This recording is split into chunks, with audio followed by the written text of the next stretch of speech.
If you've watched an NBA game recently, then you've probably noticed they have ads on their jerseys now, and ads on the court, and ads behind the court, and ads on the hoop, and ads on top of the backboard. There are ads everywhere. It's starting to get really annoying. I don't want to buy insurance. I want to watch a basketball game.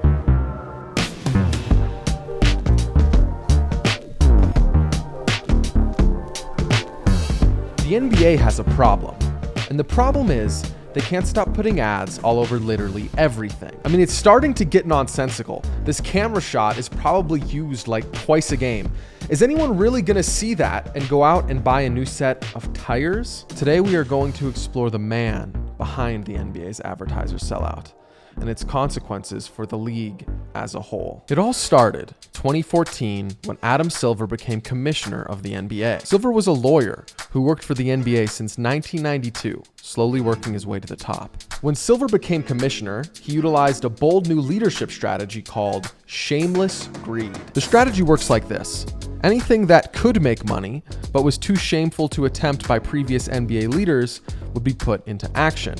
One of his first acts as NBA commissioner was allowing for teams to place one on-court ad in locally broadcast games. Prior to this, the NBA had no in-game ads.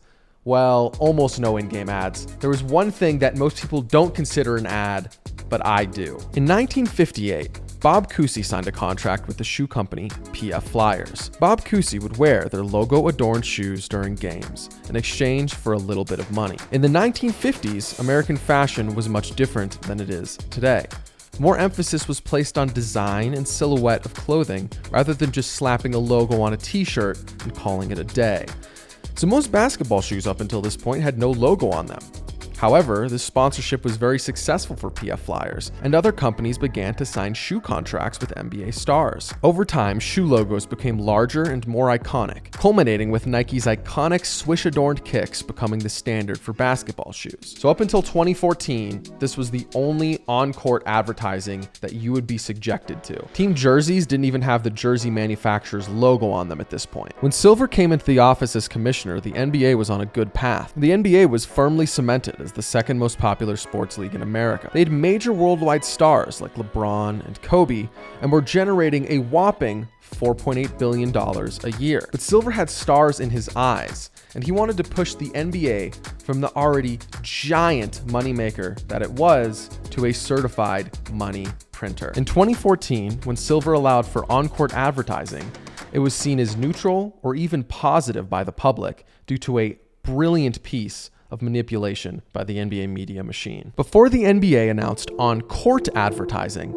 they leaked to journalists that they were considering allowing on-jersey advertisements. This sent the sports world into a panic, with most regarding jersey ads as a step too far. Then, the NBA announced that jersey ads would not be allowed, but instead, small on-court ads would be permitted. This bait and switch pacified the media, and there was relatively little backlash. But once Pandora's box was opened, there was no turning back. In 2015, it was announced that Nike was going to be allowed to add their logos to NBA jerseys.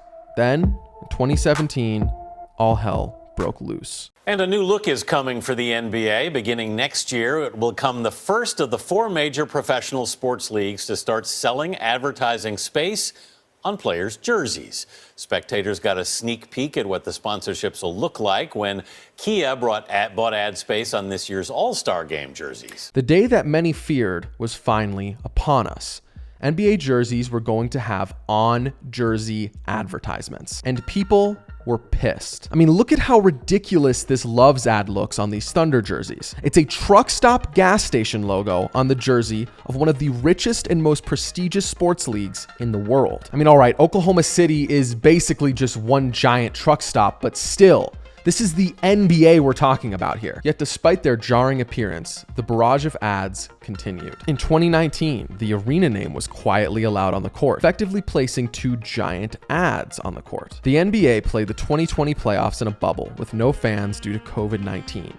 To counteract the loss of revenue from ticket sales, more ads than ever littered the court. And we'll just look at the state of the court here. Look at all these ads. This is ridiculous. Well, COVID has ended now, and teams are finally getting ticket sales again with fans back in the stadium. So they rolled back some of those ads, right? Wrong. They doubled down, increasing ads from 6 ads per half court to 13 ads per half court in 2023. In only a decade, the court went from this to this. And the sad thing is, Adam Silver's changes worked. NBA revenue nearly doubled in only 5 years, going from $4.8 billion when Silver took over to $8.8 billion in 2019. So the big question here is, do these ads actually work? Does being exposed to a barely visible logo on a basketball hoop during a basketball game actually get you to buy more stuff? And to answer that, we have to talk about a concept in marketing called retargeting. In 2013, Lambricht and Tucker published a paper showing that customers who have been exposed to an ad they had already seen before were 6 times more likely to make a sale than a customer who had only seen the ad once. So these on-court ads exist to expose a brand to you many times, making you more likely to purchase. During a Lakers-Clippers game in 2020, this UCLA Health logo was exposed 224 times on screen, bringing in an estimated $3.6 million of value to the brand. So this is their strategy.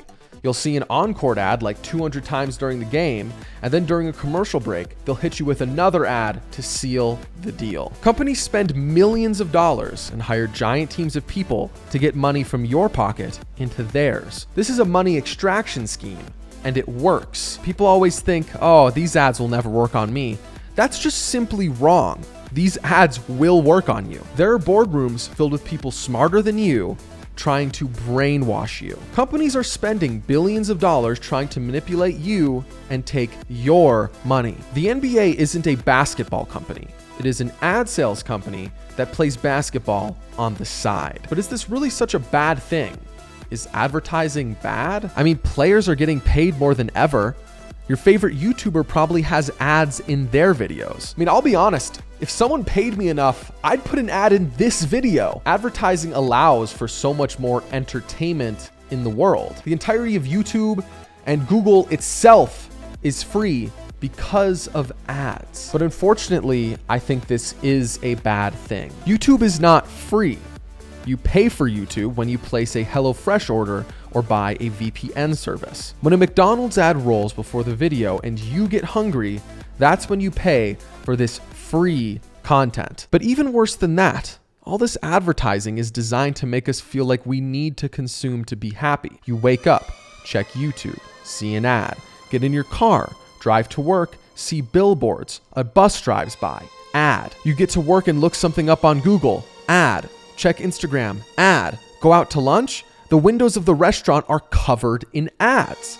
Drive home, the other side of the billboards. Turn on the TV. Every 7 minutes, you are fed ads. The average person sees between 4,000 and 10,000 ads in one day. You think that doesn't make you feel like you need to buy? They brainwashed us into thinking happiness is in consumption. And we know consumption doesn't make you happy. There's basically 4,000 years of every major religion preaching that consumption does not make one happy. And it's only going to get worse. One day, there could be ads on your phone lock screen. Think that's crazy? Well, the Amazon Kindle already has that. NBA jerseys may be one big ad one day. Team logos at half court could be replaced by an ad. Team mascots could be an ad. That happens in soccer all the time. I mean, there's a literal team in the MLS called the New York Red Bulls after the drink Red Bull. One day your kids might say, Dad, let's go to the New York State Farm insurance game later today. With the effectiveness of digital advertising, ads will just keep coming and coming and coming and coming and coming. 100 years ago, the average person seldom saw an ad. At this rate, think about where we'll be at in 100 years from now. And therein lies the problem with NBA advertising. People don't like ads. People know they are manipulative and don't want to see them. The NBA is merely part of a larger problem. Shame is gone. All that is left is greed, wealth accumulation by any means possible. That is America.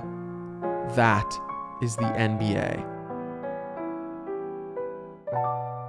Thank you all so much for watching. If you enjoyed this video, please subscribe. Trying to get to 1,000 subscribers by the end of the year. I'd really appreciate that. And I will see you again in 2 weeks.